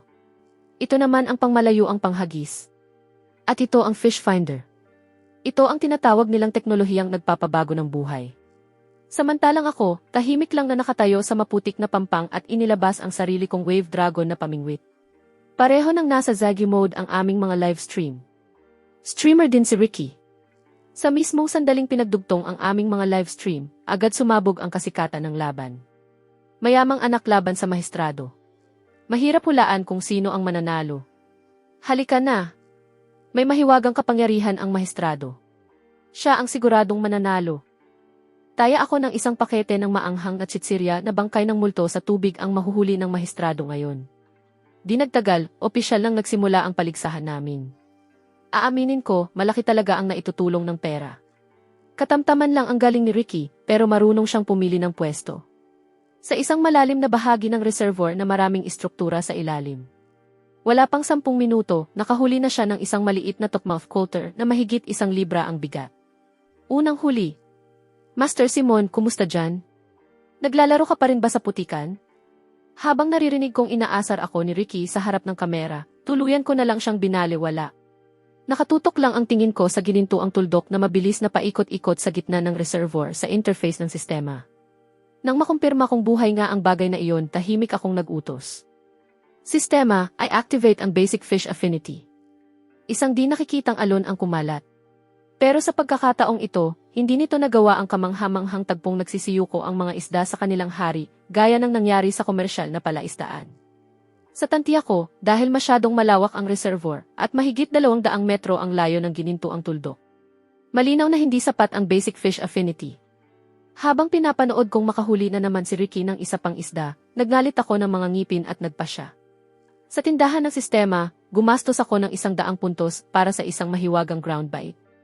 Kinuha ko ang panghagis ng pain at buong lakas na inihagis ang ground bite sa malalim na bahagi ng tubig, sandok matapos ang sandok. Napailing lang si Ricky. Hindi ba katangahan iyan? Napakalayo ng hinahagisan mo para sa float fishing. Hindi ba parang pinapakain mo lang ng libre ang mga isda? Hindi ko siya pinansin at naghintay lang. Pagkalipas ng 5 minuto, biglang huminto ang gininto ang tuldok. Pagkatapos ay bigla itong nagpalit ng direksyon at rumagasa papunta sa akin ng napakabilis. Sa sobrang bilis nito, nag-iwan pa ito ng gininto ang baka sa likuran. Malakas na tumibok ang puso ko sa pananabik. Ang gininto ang tuldok ay kumakatawan sa isang pambihirang kayamanan. At kung ganito ito kalaki, baka ito na ang maalamat na haring isda na tumitimbang ng 100 libra. Habang nalulunod pa ako sa pag-iisip, nakarating na ang gininto ang tuldok sa tubig, 10 metro sa harap ko. Hindi na ako nag-atubili. Inihagis ko agad ang linya. 1 segundo lang ang lumipas, biglang lumubog ang palutang sa napakabilis na paghila. Maging ang wave dragon na pamingwit sa mga kamay ko ay marahas na nahila pababa. Dumiretso sa ilalim ng tubig ang dulo ng pamingwit habang isang pwersang 10 beses na mas nakakatakot kaysa noong nasabit ko ang drone ang dumaloy sa baras nito. Ahon! Malakas akong sumigaw habang sabay na hinihila pataas ang pamingwit gamit ang 2 kamay. Tuwang! Umalingaw-ngaw ang matinis na tunog ng custom na 5.0 tinirintas na pangunahing linya habang halos hindi na nito kayanin ang bigat. Kasabay ng isang malakas na lagabog, pumutok ang ibabaw ng tubig. Isang napakalaking kumikislap na gininto ang buntot ang humampas sa ibabaw, at sa liwanag ng papalubog na araw, nagpalipad ito ng napakaraming tilamsik ng tubig. Sa sobrang pagkabigla ni Ricky, nabitawan niya ang pamingwit. Nakaturo siya sa nagangalit na tubig habang napasigaw. Lintik! Ano? Ano iyan? Ano ba talaga ang bagay na iyan? Isang gintong dragon ba? Sa liwanag ng papalubog na araw, ang napakalaking ginintuang buntot nito ay tila nababalutan ng banal na liwanag. Pagkatapos ay malakas nitong hinampas ang tubig at muling sumisid sa kailaliman. Sa lakas ng alon, muntik nang tumaob ang bangka ni Ricky. Mahigpit kong hinawakan ang pamingwit habang ramdam ang nakakatakot na puwersang nanggagaling sa ilalim. Mas lamang ang paghihirap kaysa sa saya sa mukha ko. Habang nakatingin sa nakakasilaw na gintong liwanag sa harap ko, umabot sa sukdulan ang kasakiman sa mga mata ko. Dragon ka man o ood, sa oras na kumagat ka sa kawit ko, huli na kita. Kailangan mong umahon. Isang tao. Isang pamingwit. Sa pampang ng Dragon King Reservoir, nagsimula ang isang maalamat na labanan sa pagitan ng tao at isda. Halos sumabog ang mga komento sa live stream. Lahat tumayo na kayo. Panahon na para masaksihan ang isang himala. Tingnan niyo ang pamingwit na halos mabaluktot na parang pana. Pakinggan niyo ang tunog ng linyang humahati sa tubig. Kung hindi iyan dambuhalang dragon, kakainin ko ang sapatos ko. Mahistrado, astig ka. Ipakita mo sa mayamang batang iyan ang tunay na lakas. Pero sa sandaling ito, wala akong oras para basahin ang mga komento. Pakiramdam ko, parang punang tingga ang mga braso ko. Mabigat. Masakit. Pero ang ligayang umaapaw sa loob ko ay sumasabog na parang bulkan. Buhay ito. Siguradong buhay ito. Sa pamamagitan ng pamingwit na hawak ko, malinaw kong nararamdaman ang bagay na nagpupumiglas sa ilalim ng tubig. Habang pilit kong ginagamit ang teknik na figure 8 para saluhin ang puwersang nanggagaling sa ilalim, hindi ko napigilang humalakha. Ha. Ricky, talo ka na. Hindi bababa sa 50 libra ang bigat ng isang ito. Ang mga top-mouth coulter mo, hindi man lang pupuno sa pagitan ng mga ngipin nito. Bahagyang namutla ang mukha ni Ricky, pero matigas pa rin siyang sumagot. Huwag kang masyadong maagang magdiwang. Mag-ingat ka. Baka maputol ang linya mo at makatakas ang isda. Hanggat hindi pa iyan naaahon, pwede pang mangyari ang kahit ano. Alaynan. Sa diksyonaryo ko, walang salitang naputol ang linya. Pagkatapos kong sabihin iyon ng buong kumpiyansa, pinagmasdan ko ang ginintuang tuldok sa mapa ng sistema habang papalapit ito ng papalapit. Unti-unting lumiwanag ang mga mata ko. Isang ginintuang tuldok. At buhay pa. Siguradong isa itong maalamat na pambihirang huli. Kung mabubura ko ba ang kahihiyan ng palaging pag-uwing bokya, nakasalalay sa sandaling ito. Lumipas ang bawat minuto. Matapos ang mahigit kalahating oras na walang tigil na paghihilahan, naramdaman kong naubusan na rin ng lakas ang napakalaking bagay sa ilalim ng tubig. Humihina na ang pagpupumiglas nito. Sinamantala ko ang pagkakataon. Bigla kong inihagis pa atras ang buong katawan ko, ibinuhos ang lahat ng lakas sa dalawang kamay at malakas na sumigaw. Kasabay ng malakas na splash, sumabog ang ibabaw ng tubig at isang napakalaking maitim na anino ang pilit kong nayahon. Ang unang lumitaw ay isang patag at makapal na buntot. Kasunod nito ang malapad at patag na katawan. Kung hindi mo tititigan ng mabuti, iisipin mong isa lang itong malaking troso. O isang dambuhalang hito. Napabulala si Ricky sa sobrang gulat. Lintik! Ang laki ng hitong iyan. Parang kasinlaki ng batya ang ulo nito. Pero sa sumunod na segundo, napatulala sina Ricky at lahat ng nanonood sa live stream. Ang napakalaking bagay na nahila ko papunta sa mababaw na bahagi ay hindi gumulong patagilid gaya ng isang isda. Sa halip, iniunat nito ang apat nitong maikli, ngunit makakapal na paa na may mga daliri at dahan-dahang gumapang ng ilang hakbang sa mababaw na tubig. Tama! Gumapang ito. Pagkatapos, ibinuka nito ang napakalapad nitong bibig at naglabas ng nakakapangilabot na iyak na eksaktong tunog ng umiiyak na sanggol. Para akong nakulam. Nakatayo lang akong hindi makagalaw habang nakatitig sa madulas, maitim, at apat ang paa na nilalang na umiiyak sa harap ko. Ang matinding tuwang hindi ko pa nga nabubura sa mukha ko ay unti-unting naglaho. Napalitan ito ng matinding kawalang pag-asa na gusto ko nang umiyak pero hindi ako nangangahas. Sa bangka niya, halos mahulog sa tubig si Ricky sa sobrang takot. Nanginginig niyang itinuro ang nilalang. Simon, hindi ba medyo sumobra na ang estilo mo? Ano ba talaga iyan? Multo ba sa tubig o halimaw na naging demonyo na? Sa live stream, matapos ang ilang segundong katahimikan, tuluyan ng sumabog ang mga komento. Lintik, lintik, lintik. Ano ba talaga ang bagay na iyan? Para sa akin, mukha iyong dambuhalang salamander. Pero paano naman lalaki ng ganyan ang isang dambuhalang salamander? Dambuhalang salamander nga talaga yan. At ligaw pa. Sa laki ng katawan niyan, siguradong mahigit 50 libra ang bigat. Kalimutan niyo na ang iba. Sa iyak pa lang yan, muntik na akong maihi sa takot. Sa puntong iyon, malapit na rin akong masiraan ng loob. Habang nakatingin ako sa dambuhalang nilalang sa harap ko na inosenteng kumukurap-kurap ang maliliit nitong mata habang umiiyak sa putikan, 1,000 mura ang nag-uunahan sa isip ko. Ang gusto ko lang naman ay makahuli ng 1 metrong topmouth coulter. Bakit ikaw pa ang umakyat? Maliit na salot. Parang naramdaman ng dambuhalang salamander ang pagkainis ko rito. Mas lalo pa itong umiyak. Matinis at punong-puno ng hinanakit ang boses nito. Sa sobrang gulat, napakatalon ako at naihagis ko ang pamingwit sa isang tabi. Itinaas ko ang 2 kamay ko sa ibabaw ng ulo at nagmakaawa. Mga kaibigan, isinusumpa ko. Ang gusto ko lang talaga ay makahuli ng 1 metrong topmouth coulter. Kusa itong kumagat sa kawit ko. Siya mismo ang lumapit para ipahamak ako. Nakapaglayag na rin si Ricky papunta sa pampang. Pero hindi pa rin siya nangangahas na bumaba ng bangka. Mula sa ligtas na distansya, nakatitig siya sa dambuhalang salamander, punong-puno ng paghanga ang mga mata.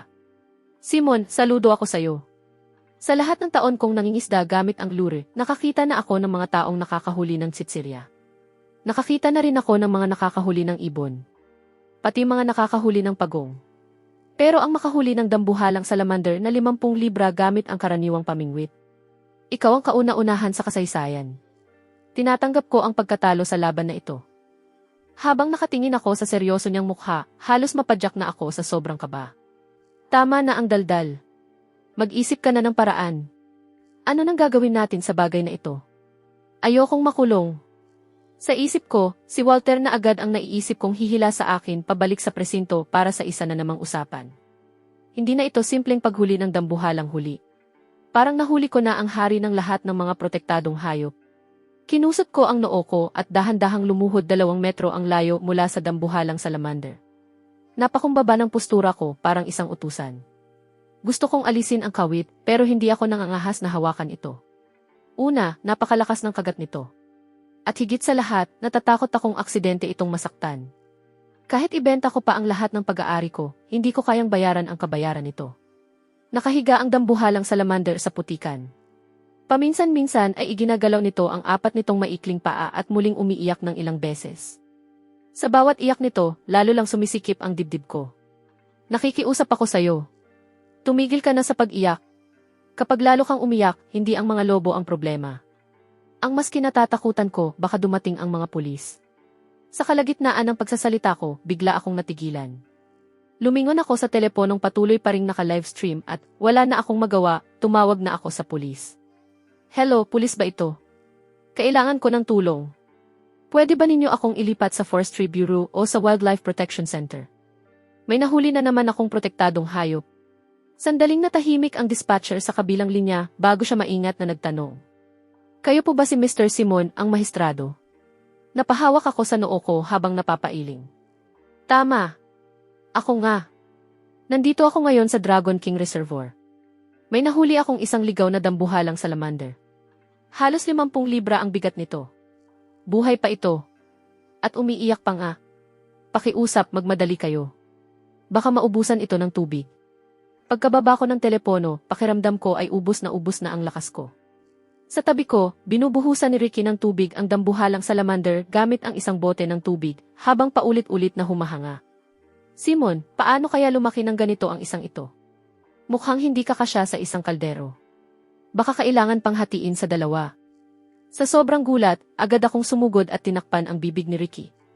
Kung gusto mong makulong, wag mo akong idamay. Bawat libra ng karne ng hayop na ito ay katumbas ng sentensya sa kulungan. Kapag niluto mo ito sa 1 kaldero, habang buhay ka ng kakain ng pagkain sa bilangguan. Sa live stream, halos mamatay sa kakatawa ang mga mahilig sa kaguluhan. Talagang walang takot ang batang amo Ricky. Kapag itinuloy niya ang nilagang iyan, mas mabuti pang tawagin na natin siyang bilanggong Ricky. Aabot na si Detective Walter sa pinangyarihan sa loob ng 5 segundo. Parang sinadya ng pagkakataon. Biglang tumunog ang telepono ko. Si Walter ang nakalagay sa caller ID. Nanginginig kong sinagot ang tawag at narinig ko ang boses ni Walter na may bahid ng panunukso. Ayos, Simon. Kaka-overtime ko lang habang kumakain ng instant noodles nang sabihin ng command center na may panibago ka na namang gulong ginawa. Narinig ko, sa pagkakataong ito, hindi na raw matagal ng bangkay ang nahuli mo. Isang umiiyak na bata naman daw. Punong-puno ng kawalang pag-asa ang mukha ko habang ipinagtatanggol ang sarili ko. Detective Walter, tigilan niyo na ang pang-aasar. Hindi ko talaga sinasadyang masabitan iyon. Kusa itong lumapit at kinain ang pain. Ako ang agrabyado rito. Sige na. Tama na ang pagdaing mo. Papunta na riyan si Larry mula sa Forestry Bureau kasama ang grupo niya. Pupunta rin ako. Alagaan mong mabuti ang hayop na iyan.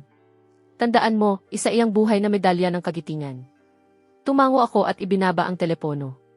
Makalipas ang 40 minuto, ilang pickup na may marka ng Forest Patrol ang dumaan sa baku-bakong daan sa bundok.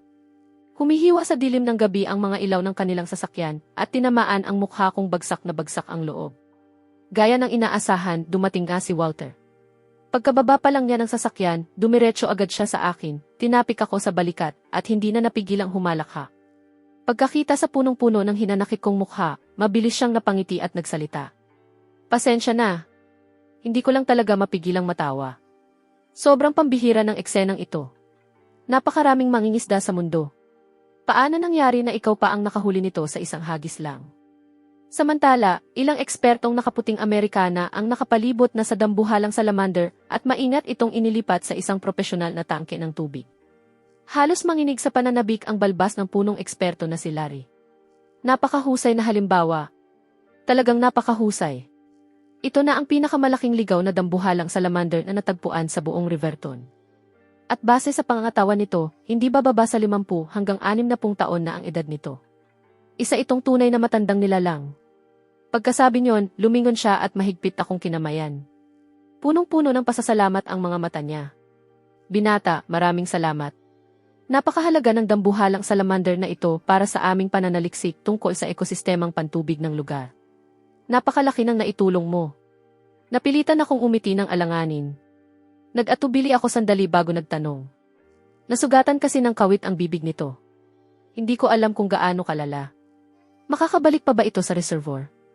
Huwag kang mag-alala. Walang tinamaang mahalagang bahagi ang kawit. Lilinisin namin ang sugat, aalagaan ito ng ilang araw, at kapag magaling na ito, ibabalik namin ito sa reservoir. Pagkarinig ko nyon, saka lang ako tuluyang nakahinga ng maluwag. Sa sandaling iyon, kumaway si Larry sa mga tao sa likuran niya. Agad nilang naunawaan ang ibig niyang sabihin, bumalik sa pickup, at naglabas ng isang banner na inihanda na nila kasama ang isang pulang sobre. Kinuha ni Larry ang mga iyon at iniabot sa akin. Munting pasasalamat ito mula sa Forestry Bureau. May kalakip itong gantimpalang $2,000. Hindi man kalakihan, tanda ito ng aming taos-pusong pagpapahalaga. Umaasa kaming ipagpapatuloy mo ang mabuti mong gawain, Simon, at agad na iulat ang anumang katulad na sitwasyon. Napatingin ako sa banner na may mga salitang kulay ginto. Tagapangalaga ng mga isda.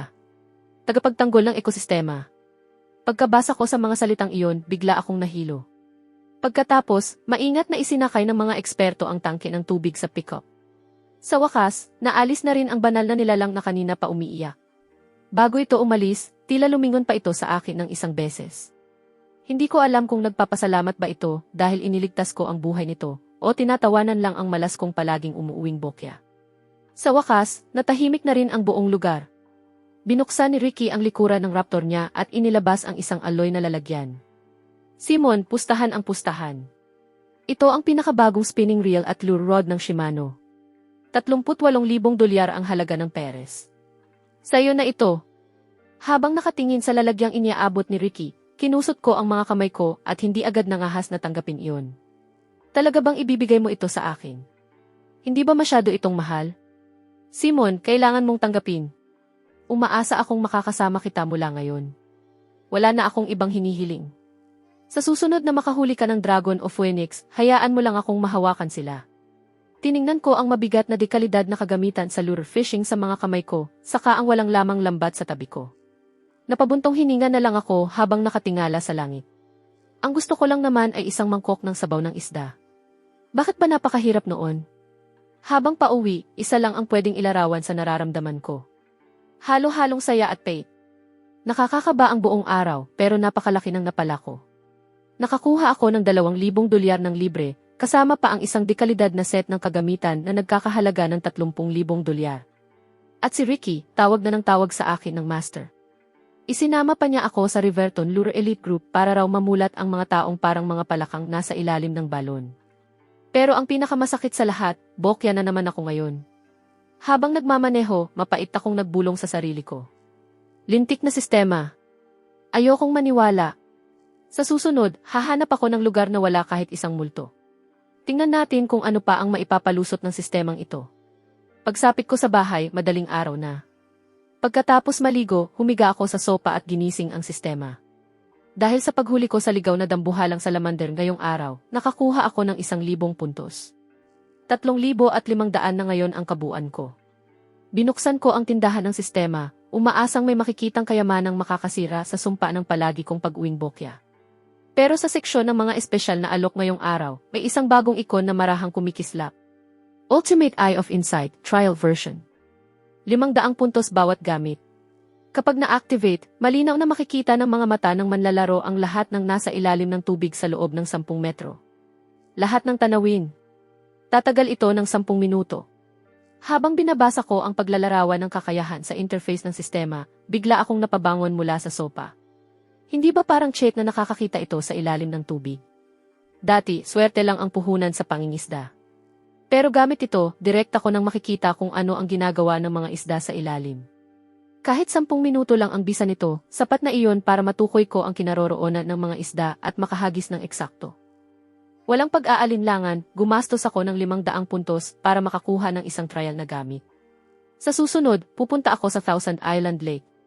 Sinasabi nilang napakarami raw isda roon na para bang pwede kang maglakad sa ibabaw ng ilog gamit ang mga likod nila. Ayokong maniwala na kahit makita ko mismo ang isdang nilulunok ang kawit ko, bangkay pa rin ang mahuhuli ko. Masaya kong naisip iyon. Papatayin ko na sana ang telepono ko at matutulog na nang biglang may lumabas na balita mula sa lokal na balitaan na pumukaw sa atensyon ko. Riverton Express. Dahil sa malakas na pag-ulan nitong mga nakaraang araw, tumaas ang tubig sa itaas ng ilog. May natuklasan ang mga mangingisda na napakaraming hindi matukoy na lumulutang na bagay sa ibabang bahagi ng Lost Souls Bend. Ayon sa usap-usapan, dito raw lumubog mahigit 1 siglo na ang nakalipas ang isang barkong pangkalakal na may kargang pilak ng pamahalaan. Sa kasalukuyan, marami ng treasure hunter ang papunta sa Lost Souls Bend. Pilak ng pamahalaan mula sa lumubog na barko. Agad kong binuksan ang expedition mode sa mapa ng sistema. Sa gitna ng ilog sa Lost Souls Bend, may isang pulang tuldok na kumikislap at tila may maitim na aura itong ibinubuga. Sa tabi nito ay may siksik na kumpol ng mga gintong tuldok. Pulang tuldok na may kasamang mga gintong tuldok. Pulang tuldok na may kasamang mga gintong tuldok. Ano kaya ang ibig sabihin nito? Posible kayang kasabay ng panganib ang pagkakataon. Kasabay ng bangkay ay may nakatagong kayamanan sa ilalim ng ilog. Napalunok ako. Sobrang natutukso akong pumunta. Pero sinasabi ng isip ko na kapag ginawa ko iyon, malamang na magkikita na naman kami ni Detective Walter. Matagal akong nag-atubili. Pagkatapos, kinusot ko ang baba ko at nagbulong sa sarili. Siguro, susubukan ko na lang ulit. Tutal, nasa akin naman ang Eye of Insight. Sisilipin ko muna kung ano ang nasa ilalim ng tubig. Kapag bangkay, tatakbo ako. Kapag may magandang bagay, hulihin ko. Kinabukasan, natulog ako hanggang tanghali. Pagkatapos, muli akong umalis sakay ng kotse ko. Mahigit 1 oras akong nagmaneho bago makarating sa Lost Souls Bend. Tinawag itong Lost Souls Bend dahil ang ilog sa bahaging ito ay bumubuo ng napakalaking kurbadang hugis letrang U. Napakalakas ng agos, nagkalat ang mga nakatagong bato, at dahil sa masalimuot na anyong lupa, madalas sumadsad dito ang mga bagay na inaanod mula sa itaas ng ilog. Mula pa noong sinaunang panahon, isa na itong kilalang lugar para sa palihim na pagsasalba ng mga nakalubog na bagay. Pagdating ko, marami ng sasakyan ang nakaparada sa tabing ilog. Dose-dose ng tao ang may dalang mga detektor na iba-iba ang haba at sinusuyod ang maputik na pampang na parabang naghahanap ng mga mina. Ipinarada ko ang sasakyan ko sa mataas na bahagi, isinukbit ang mga gamit ko at gaya ng nakasanayan, sinimulan ang live stream. Pagka-live ko pa lang, agad nang uminit ang chat. Nauna na ako. Pagpupugay sa maestrado. Aba, hindi ba Lost Souls Bend ito? Sabi nila mas marami raw multo rito kaysa isda. Ha? Narinig ko, pwede raw makahukay ng mga pilak na ingot dito. Master, pumunta ka rin sa Lost Souls Bend. Papunta na rin ako. Ipagtabi mo ako ng pwesto. Ang huling komentong iyon ay galing kay Ricky. Habang naglalakad, kaswal kong sinagot si Ricky. Bitbit ang mga gamit ko, nilampasan ko ang grupo ng mga treasure hunter at dumiretso akong mag-isa sa isang paikot na bahagi ng ilog kung saan pinakamalalim ang kurbada at pinakamalakas ang agos. Ito mismo ang lugar kung saan nagsasapaw ang kulay ube pulang tuldok at ang mga gintong tuldok sa mapa ng sistema. Tumayo ako sa ibabaw ng isang malaking bato sa gilid ng tubig at sumilip sa maputik na dilaw na tubig ng ilog na tila walang hanggan ang lalim. Tahimik kong iniutos. I activate ang Ultimate Eye of Insight. Sa sumunod na sandali, isang malamig na pakiramdam ang dumaloy sa mga mata ko, at kasabay niyon ay nagbago ang tanawing nasa harapan ko. Ang dating maputik at dilaw na tubig ay biglang luminaw sa paningin ko, na para bang naging 4 na kay ang resolusyon nito. Tumagos ang tingin ko sa ibabaw ng tubig hanggang sa pinakailalim ng ilog. Hindi ko napigilang mapamura. Para palang napakalaking tambakan ng basura ang ilalim ng ilog na ito. May mga itinapong bisikleta, kinakalawang na bakal na balangkas, pati kalahati ng isang traktor. Paano pa ako makakahuli ng isda rito? Puro bagay na sasabit lang ang linya ko. Pero hindi nagtagal, napunta ang tingin ko sa isang hukay sa pinakamalalim na bahagi ng kurbada. Sa ilalim ng tambak na basurang bakal, may nakakalat na mga bilog na bagay na kasinlaki ng barya at bahagyang kumikislap. Mga pilak na dolyar. Puro pilak na dolyar. Pero bago pa man ako matuwa, may nakita akong napakalaking bagay sa ilalim ng mga iyon. Hugis itlog ito, mahigit 1 metro ang haba, at kalahati ng katawan nito ay nakabaon sa putik. May makapal na naputol na tanikalang bakal na nakapulupot dito, at sa tanikalang iyon nakasabit ang pinakamakikinang na mga pilak na dolyar. Sa heatmap ng sistema, ang malaking bagay na iyon ay naglalabas ng nakakakabang kulay ube pulang liwanag. Sinulyapan ko ang countdown. Mahigit 5 minuto na lang ang natitira. Kailangan kong maihulog ng eksakto ang kawit sa tabi ng malaking bagay na iyon bago mawala ang kakayahan kong makakita sa ilalim ng tubig. O kaya naman ay maisabit ko mismo ang kawit sa nakapulupot na tanikalang bakal. Mabilis kong pinalitan ang gamit ko ng malaking 3 kawit na nagpasikat sa akin sa komersyal na palaisdaan. Nagkabit ako ng pabigat, tumutok at inihagis ang linya. Humugis ng magandang arko sa himpapawid ang pabigat bago eksaktong bumagsak sa ibabaw ng malaking bagay at dahan-dahang lumubog. Pinigil ko ang hininga ko habang marahang ginagalaw ang pamingwit, unti-unting ginagabayan ang 3 kawit papunta sa tanikalang may nakasabit na mga pilak na dolyar. Sa mismong sandaling sumabit ang kawit sa tanikalang bakal, may tumunog sa isip ko. Natapos na ang bisa ng Ultimate Eye of Insight. Biglang bumalik sa pagiging maputik ang mundo sa harapan ko, dahilan para bahagya akong mahilo. Pero wala na akong oras para isipin iyon. Mabilis kong hinila ang pamingwit. Agad kong naramdaman ang mabigat na bigat sa kamay ko, kasabay ng malinaw na pakiramdam ng bakal na tumama sa bakal at mahigpit na kumapit. Sumabit na. Halos mapatalon ako sa tuwa. Mahigpit kong hinawakan ang pamingwit gamit ang 2 kamay at buong lakas na hinila pa itaas. Pero hindi man lang gumalaw kahit 1 pulgada ang bagay sa ilalim ng tubig. Pakiramdam ko, buong planeta ang nasabitan ko. Napakunot noo ako. Hindi ba masyadong mabigat ang bagay na ito? Paulit-ulit ko itong pinag-isipan hanggang sa may naisip akong paraan. Kung hindi ko ito kayang hilahin pataas, ilalabas ko na lang ang mabibigat na kagamitan. Hindi nagtagal, nasaksihan ng lahat ang isang kakaibang tagisan ng hila sa pampang ng Lost Souls Bend. Ang isang panig ng tagisan ay ang bagong bili kong off-road na sasakyan. Ang kabilang panig naman ay ang hindi kilalang dambuhalang bagay na nakabaon sa ilalim ng ilog. Kinuha ko ang kable ng dekuryenteng winch at isang nailon na lubid mula sa sasakyan. Isinunod ko ang buhol ng lubid sa mahigpit na linya ng pamingwit at, gamit ang alaala ko at ang pakiramdam mula sa kakayahan kong makakita sa ilalim ng tubig kanina, na ipasok ko ito sa bakal na singsing ng malaking bagay sa ilalim ng ilog. Natulala ang mga nanonood sa live stream sa ginawa kong iyon. Lintik, bagong klase ba ng pangingisda ang ginagawa ng streamer? Mula kailan kailangan ng winch para makahuli ng isda? Pakiramdam ko, siguradong hindi maliit na bagay ang mahuhuli ngayon.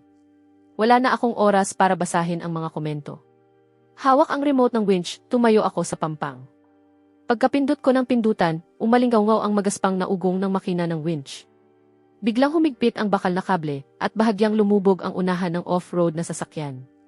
Hindi kalayuan, napansin ng mga treasure hunter na naghahalughog ang kaguluhan sa pwesto ko. Isa-isa silang lumapit para manood. Hoy, iho! Lumubog na barko ba ang nahuli mo? Sa tingin ko, lumubog na troso lang iyan. Maraming ganyan dito. Sana hindi ka baong ang hinihila mo. Nag-ingay ang mga tao habang nagkukwentuhan at marami pa ang naglabas ng mga telepono nila para mag-video. Biglang umalo ng malakas ang ibabaw ng tubig. Napakaraming bula ang umangat kasabay ng maitim na putik at kumalat sa hangin ang amoy ng lumang nabubulok na bagay. Sa gitna ng pananabik ng lahat, kasabay ng malakas na pagsaboy ng tubig, sa wakas ay lumitaw ang tunay na anyo ng dambuhalang bagay sa ilalim. Ang unang umangat ay isang mahabang makapal na tanikalang bakal na balot ng kalawang. May mga maiitim na bilog na bagay na nakasabit dito, at bahagya pa rin kumikislap ang pilak na kulay ng mga iyon. Pagkakita ko roon, agad na kumislap ang mga mata ko. Pilak! Pilak nga talaga. Kasunod nyon, unti-unti ring hinila ng winch papunta sa mababaw na bahagi ang malaking bagay na nakapulupot sa tanikala. Isa itong napakalaking hugis itlog na tipak ng bakal. Balot na balot ito ng kalawang at hindi mukhang kabaong o baon ng kayamanan. Sa ibabaw nito ay may nakausling bakal na singsing, at doon mismo nakakawit ang kawit ko pati ang lubid na panghila. Pinatay ko ang winch at lumapit habang litong-lito ang mukha ko upang tingnan ito ng mabuti. Pakiramdam ko, pamilyar ang anyo ng bagay na ito. Para itong napakalaking kapsula o isang dambuhalang tangke ng gas. Maging ang ilan sa matatapang na nanonood ay lumapit din upang masuri ito. Makapal ang bakal na balot ng bagay na ito. Mukhang bahagi ito ng kung anong makina. Hoy, tingnan nyo. May nakasulat dito. Parang banyagang wika. Sa live stream, ang mga komentong kanina isunod-sunod na lumalabas ay biglang natahimik. Pagkatapos, isang makapal na pulang komento na may tandang padamdam ang kumislap sa screen na parang kulob. Streamer, tumakbo ka. Huwag mong hahawakan ang singsing na iyan. Ano man ang mangyari, huwag mong hahawakan ang singsing na iyan. Napatingin ako sa komentong iyon mula sa user na ang pangalan ay Military Buff Mike. Iniisip kung seryoso ba siya, nang may isa pang komento na agad na lumabas. Bomba iyan mula pa noong ikalawang digmaang pandaigdig. Batay sa hugis nito, maaaring bomba na ibinagsak mula sa eroplano o isang magnetic naval mine. Ang singsing na nasabitan mo ang mitsa nito. Huwag ka nang tumitig dyan. Tumakbo ka na. Kapag sumabog iyan, diretso kang lilipad papuntang langit. Napatingin ako sa tipak ng bakal na wala pang 2 metro ang layo sa akin. Bigla kong narinig ang isang mahina pero napakalinaw na click. Biglang nanlamig ang buo kong katawan mula talampakan hanggang tuktok ng ulo. Parang nanigas ako sa kinatatayuan ko. Napansin din ng ilang taong nakapaligid sa bakal na may mali. May tunog ba talaga ang bagay na iyan? Bakit wala akong narinig? Habang papalapit ang isa sa kanila para yakapin ang bakal at idikit ang tainga rito, buong lakas akong sumigaw mula sa kaibuturan ng dibdib ko. Tumakbo kayo! Bomba iyan! Sandaling natigilan ang lahat ng naroon. Pagkatapos, nagtakbuhan sila sa iba't ibang direksyon na parang pukyutang ginulo. Sa isang iglap, wala ng tao sa paligid. Gusto ko ring tumakbo. Pero hindi ko magawa. Nakakabit pa rin ang pamingwit ko sa linya. Ang linya ay nakakabit sa sasakyan. Ang sasakyan ay nakakabit sa lubid. At ang lubid ay mahigpit na nakapulupot sa singsing ng mitsa gamit ang winch na nakalock na. Kapag binitiwan ko ang lubid ngayon, sa mismong susunod na sandali, sasabay akong lilipad sa pagsabog. Nanginginig ang mga binti ko pero pinilit kong kumalma. Habang nanginginig ang mga kamay ko, agad kong tinawagan si Walter. Mabilis niyang sinagot ang tawag. Pagod ang boses niya. Ano na naman? Nasa kalagitnaan ako ng seminar tungkol sa kakaiba mong kapalaran. Huwag mong sabihing may panibago ka na namang gulo. Napatingin ako sa malaking tipak ng bakal na hindi kalayuan sa akin at halos maiyak na sumagot. Detective Walter, sa pagkakataong ito, wala pang namamatay. Pero baka isang buong grupo ng buhay na tao ang maihatid ko sa kabilang buhay. Nasa Lost Souls Bend ako. Gamit ang winch, may nahila akong bomba. Sabi ng mga nanonood, bomba raw ito na ibinagsak mula sa eroplano. Biglang natahimik ang kabilang linya. Makalipas ang 3 buong segundo, narinig ko ang pagbagsak ng isang upuan, kasunod ang halos mapunit na sigaw ni Walter. Lahat, itigil ang pulong. Bomb Disposal Unit. SWAT Team. Helicopter. Kumilos na. Simon, hawakan mo ang winch. Tumayo ka lang dyan at huwag kang gagalaw. At dahan-dahan lang ang paghinga mo, naiintindihan mo. 2,000 libra ang bigat ng bombang iyan. Kapag sumabog iyan, mabubura ang buong kurbada ng ilog. Detective Walter, alam ko. Sa ngayon, hindi lang ako hindi nangangahas gumalaw. Hindi man lang ako nangangahas umutot. 10 minuto ang lumipas. Nang pakiramdam ko ay malapit na akong mawala ng malay sa sobrang pagod, saka ko lang narinig ang ugong ng rotor mula sa himpapawid. Humagibis ang isang helikopter habang umiikot sa ibabaw ng kurbada ng ilog. Dahil sa malakas na hangin mula sa rotor nito, nagsihapay ang mga tambo sa paligid. Bigla akong nataranta at sumigaw. Huwag kayong lumapit. Masyadong malakas ang hangin. Tumigil kayo. Agad ding napagtanto ng helicopter ang problema. Mabilis itong umangat at lumapag sa isang kalsadang malayo sa lugar. Pinangunahan ni Walter ang malaking grupo at agad naglagay ng harang sa loob ng 2 kilometro. Ang mga usyosong kanina inanonood mula sa may 100 metro ang layo ay inilikas papunta sa burol sa kabilang panig. Ilang eksperto na nakasuot ng mabibigat na bomb suit at may bitbit na mga lalagyan ng kagamitan ang dahan-dahang lumapit. Parang mga penguin silang gumalaw pero mabilis pa rin. Nakatayo si Walter mga 100 metro ang layo habang may hawak na megaphone. Simon! Sundin mo ang bawat utos ng mga eksperto.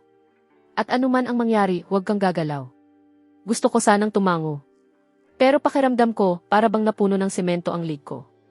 Kaya 2 beses na lang akong kumurap, hindi ko nga lang alam kung nakita iyon ni Walter.